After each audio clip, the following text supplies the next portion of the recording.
Loki, the god of cheating, was filled with evilness, and he seemed to no longer wish to hold such wickedness inside of him. Then he plotted Baldur's death, the most beloved of the gods. The gods sent Hermithor, the messenger of the gods, to the kingdom of Hel, the world of the dead, in an attempt to bring his brother Baldur back to the kingdom of Asgard. Hermithor was welcomed with the good news that Hel was willing to return Baldur to the realm of the Yserian gods, as long as every being lamented the god's death and desired Baldur's return. The gods were happy with that news, since Baldur was loved by all. Therefore, all beings were summoned to confirm their desire to have the dear god back.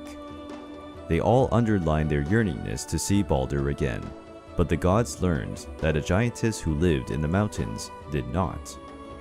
And, because of her, Baldur could not return, much to the demise of the gods.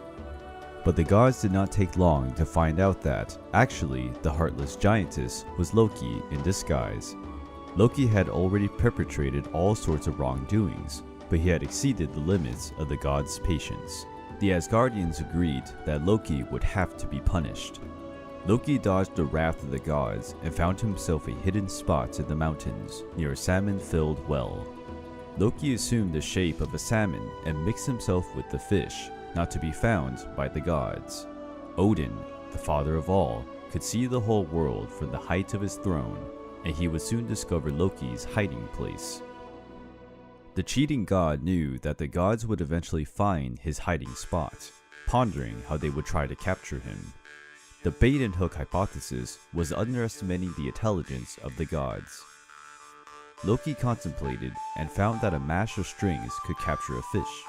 Loki created that instrument, the first fishing net that ever existed.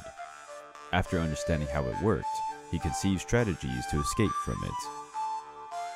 When Loki saw the gods coming towards him, he threw the net into the fire and jumped again into the pit. The gods saw Loki jumping into the river, but had no idea about how to capture him. Kvasir found the remainder of the net that did not burn completely and realized the purpose of that Loki's. The gods created more and more nets and used them in an attempt to capture the cheater. Loki tried to dodge in every way possible the different nets conceived by the gods, and sometimes he jumped out of the water. Thor thought if a bear could get a salmon during its jump, he would as well. Then, when the fish-shaped Loki jumped once more, Thor was ready to catch him. Loki was captured by Thor and later dragged by the gods to a cave.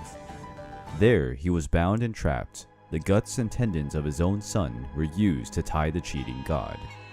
The gods wanted to kill the Lokis because of what he had done with Baldur, but Loki had a blood pact with Odin, under which, despite their distinct origins, they were like brothers, and so Odin would not allow Loki's death. But imprisoning him would be quite a lenient punishment for such a traitor.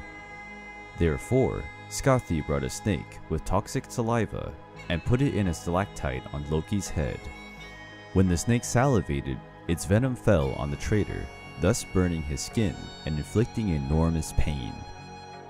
Loki's wife was Sigyn, who stayed beside her husband while he endured his punishment. The loyal Sigyn tried to ease Loki's torment by using the bowl to collect the venom from the snakes. As time passed, the bowl got full, and Sigyn had to walk away to empty the bowl. As she did that, the venom fell once more into Loki's skin, screaming in pain and insulting his wife. The dedicated wife would return as quickly as possible to her spot, where she attempted to ease her husband's suffering.